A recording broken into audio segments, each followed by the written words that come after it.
This summer, the FIFA World Cup came to North America. The tournament offered 104 matches that spanned 16 host cities in the United States, Mexico, and Canada from June 11th through July 19th. It culminated with Spain edging out Argentina 1-0 at MetLife Stadium just outside New York City.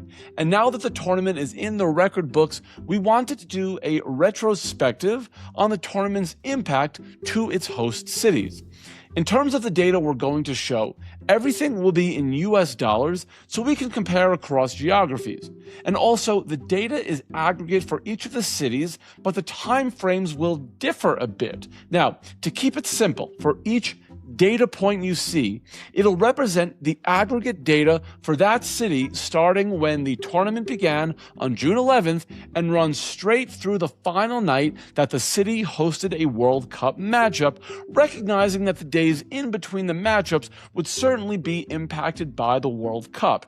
So, for example, the last game that San Francisco hosted was Wednesday, July 1st, so the data you see for San Francisco will run from the start of the tournament through the evening of Wednesday, July 1st. Simple as that. Let's kick it off with our scorecard, which features a few key stats. The highest Lighthouse demand index we saw was for Guadalajara back in January with an index of 3.9. If you're not familiar with Lighthouse's demand index, a measure of 1 is considered normal demand, and this is a proprietary measure that considers things like hotel and flight search demand, pricing, hotel availability, among a bunch of other factors. Next, in terms of the priciest markets, for hotels, that was New York, with actualized prices averaging $489. And for short-term rentals, it was Vancouver, with gross ADR at $985. The biggest hotel price jump year over year also belonged to Guadalajara, up 148%, and the biggest short-term rental jump belonged to Monterrey, up a staggering 248%. That said, it's worth noting that Guadalajara and Monterrey were also the lowest priced cities in 2025 for these respective accommodation types, but hey, growth is growth, and they capitalized on it when they had the opportunity. Now I want to show you guys a fascinating trend relating to the demand numbers. If you looked at the Lighthouse demand indices by city back on January 1st, the numbers were super strong. Now let's add in the demand indices for these same stay dates, but as of June 1st.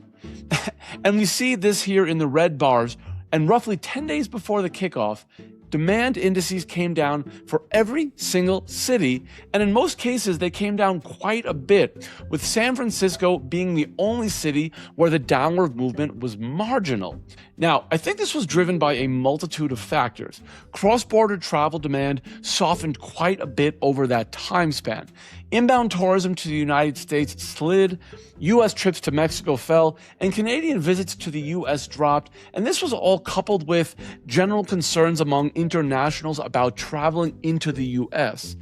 Either way, though, it's worth pointing out that as of both January 1st and June 1st, Guadalajara came in with the highest Lighthouse demand index on both benchmark dates.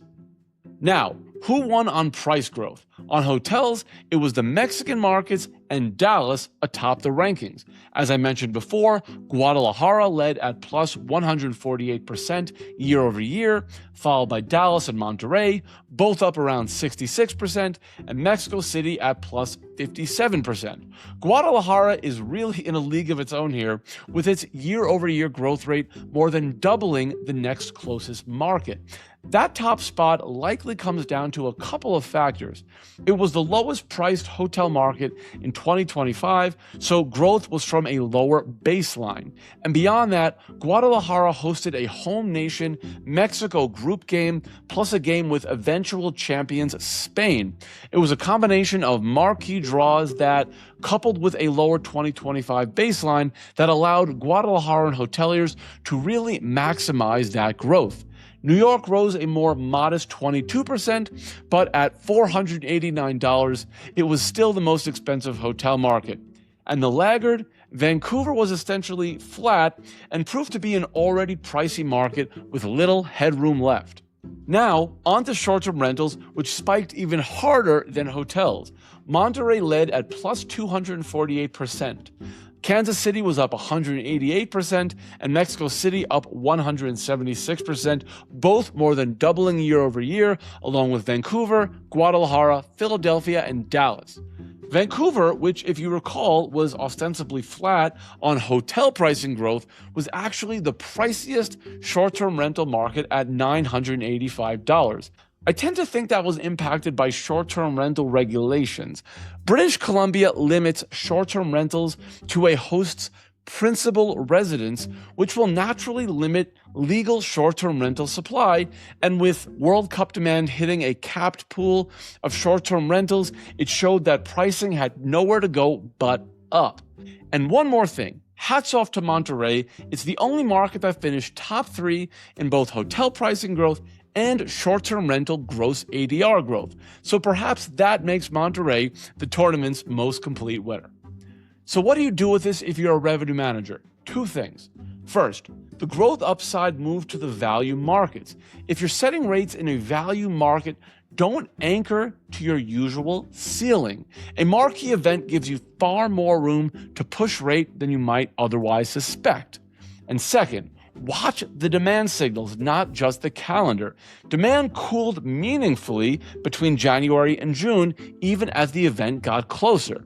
So proximity to a mega event doesn't guarantee accelerating demand. Demand might adjust downward, and if that's the case, you can't get anchored to your initial rate strategy. Flexibility is critical when you want to maximize RevPAR. Thank you, as always, for tuning into the Spotlight podcast from Lighthouse. I always love sharing with you all what we see in Lighthouse's data.